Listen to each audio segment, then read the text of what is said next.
Predsednik SDS Janez Janša je v ponedeljek s sodelavci obiskal občino Ankaran. Skupaj z ankaranskim županom Strmčnikom sta opozorila na nerešena lastniška in upravljalska razmerja v tej občini.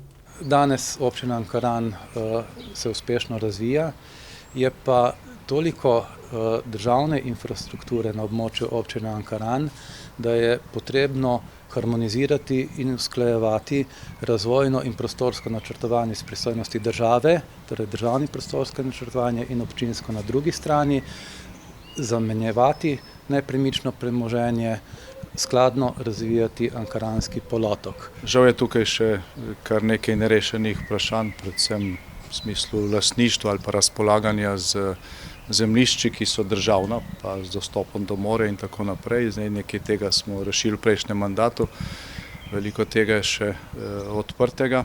Poslanci SDS so se na Obali pogovarjali tudi z gospodarstveniki, obiskali nekaj kulturnih ustanov in Luko Koper.